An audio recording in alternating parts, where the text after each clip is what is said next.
il a mis KO un arbitre qu'il avait un peu trop chauffé. Pardon ? Il a mordu jusqu'à leur percer la peau certains de ses adversaires. Pour d'autres, il leur a fait pleurer du sang à force de leur écraser les yeux avec ses doigts. C'est le casier de peut-être le plus gros tricheur de l'histoire du MMA, Gilbert The Hurricane Yvel. Bon, la tricherie c'est vieux comme le monde et évidemment les sports de combat ne font pas exception. La seule différence c'est qu'ici, les conséquences physiques sur la santé de l'adversaire sont désastreuses. Alors ça peut être tragique, comme l'histoire de Luis Resto en boxe, qui avait retiré du rembourrage de ses gants pour y mettre du plâtre, provoquant de tels dégâts permanents au visage et à la vue de son adversaire Billy Collins, que ce dernier, devant mettre un terme à sa carrière à cause de ça, sombra dans l'alcool, la dépression et mourra alcoolisé dans un accident de voiture quelques mois plus tard. En MMA, on a aussi, tout aussi tragique, le moment où Gérard Gordeau enfonça volontairement son pouce dans l'œil droit de Yuki Nakai, le rendant aveugle de cet œil jusqu'à la fin de sa vie. Après, on a les triches plus fun, enfin disons ou en tout cas moins graves, parce qu'elles sont moins dangereuses directement, comme Yoel Romero qui fait semblant de ne pas entendre la reprise du combat pour gagner quelques secondes, même d'ailleurs une minute sur son tabouret, ou encore Greg Hardy qui utilise un inhalateur au calme entre les rounds en certifiant bien sûr à l'arbitre que ça a été 100% approuvé. On a aussi les tricheries au pesé, le grand classique, où les gars pour grappiller quelques grammes prennent appui sur une serviette solidement tenue par la commission, filouterie que même les légendes comme Khabib et Daniel Cormier ont utilisé d'ailleurs, ou encore, et alors ça c'est ma petite préférée, ceux qui, devant tout le monde, essayent de discrètement poser un pied juste à côté de la balance, comme si les mecs étaient persuadés d'avoir développé un jutsu du pied invisible le jour même. On a ceux qui se dopent, on a ceux qui maintiennent les soumissions trop longtemps, on a ceux qui mettent des coups dans les parties, ceux qui vérifient les niveaux d'huile et bien d'autres petites gâteries. Oh non ! Mais s'il ne fallait en retenir qu'un seul, un combattant qui aurait marqué l'histoire par ses tricheries répétées. Bon, spoiler alert, du coup, évidemment, ça va être très subjectif. Pour certains, c'est Rousimar Palhares, pour d'autres, c'est donc Yoel Romero, pour certains même, c'est John Jones, avec son passif répété de substances dopantes et de doigts dans les yeux. Mais pour nous, c'est un Hollandais au prénom de vieux français, Gilbert The Hurricane Yvel. Le kickboxer poids lourd, ultra explosif et technique, n'aurait normalement même pas eu à avoir recours aux dégueulasseries qu'on va vous décrire. Mais il semble qu'il avait juste énormément de mal à contrôler son tempérament. Alors voici un résumé des faits d'armes qui l'ont rendu tristement célèbre dans le monde du MMA. Bon, pour commencer, comme on l'a dit, il mordait ses adversaires. Au début de sa carrière, au même moment où il commençait à se faire un nom sur le circuit, il affronte Karimullah Barkalaev pour son 11e combat pro. Bon, il était à 10 victoires et 1 défaite jusque-là.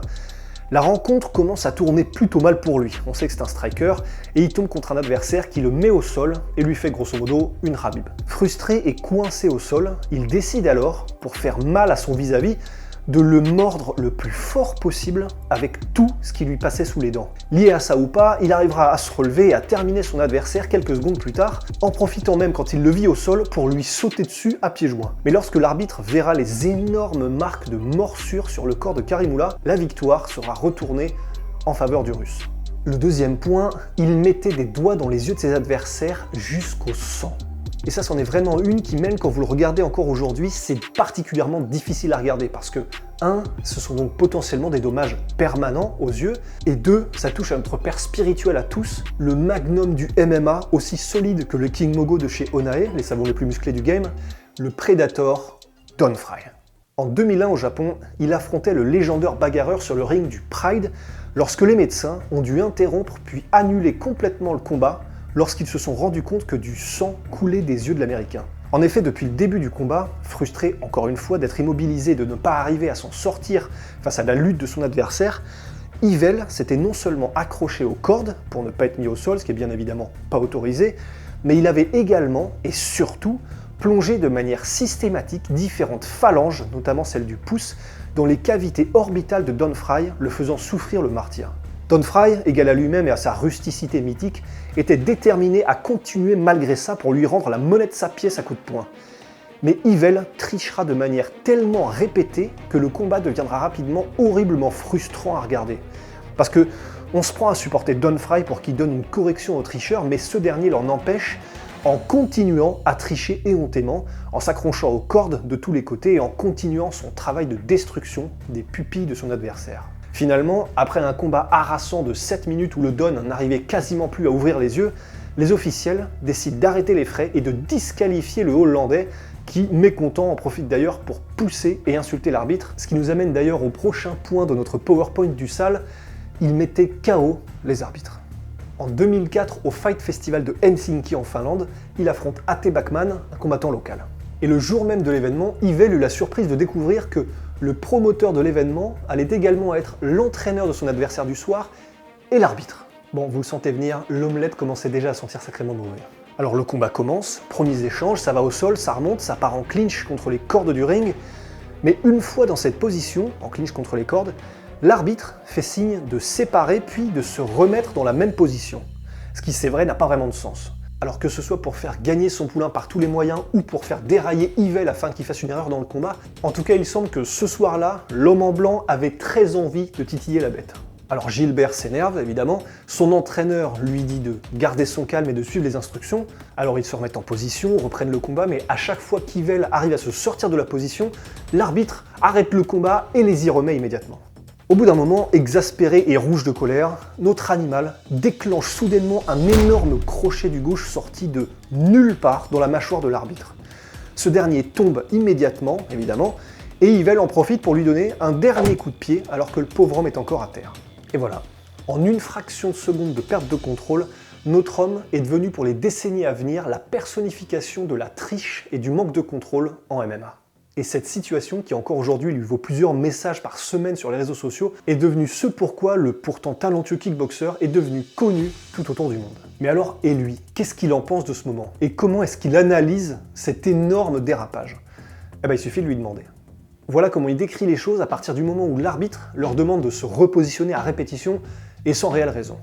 Je lui ai dit « Non, je vais pas faire ça, non. Mais mon coach Yvan Hippolyte me dit « Fais-le, c'est pas grave, on va le battre malgré ça. » Donc je dis « Ok, bon allez, on y va. » Je me remets en position contre les cordes, je remets mon avant-bras contre sa gorge, mais à chaque fois que je m'échappais d'un mouvement vif, l'arbitre disait « Non. » Et je devais me remettre en position parce que c'était trop rapide. On a fait ça 3 ou 4 fois, et à chaque fois, l'arbitre me crie dans les oreilles, me pousse, me tire le bras, et tout ce qui s'ensuit. Bon, je suis venu là pour démonter un mec de toute façon. Et toi, tu me pousses et tu me provoques comme ça? C'est là que j'ai une petite voix démoniaque qui m'a dit « Je vais le frapper ». Mais du coup, une autre me dit immédiatement « Non ».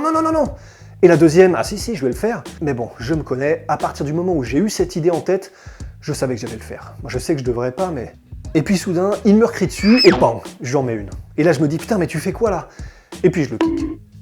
Bon, je rigole maintenant, mais c'était il y a très longtemps. Et effectivement, c'est pas bien. Mais à un moment donné, va te faire foutre aussi, mec. Va te faire foutre, idiot.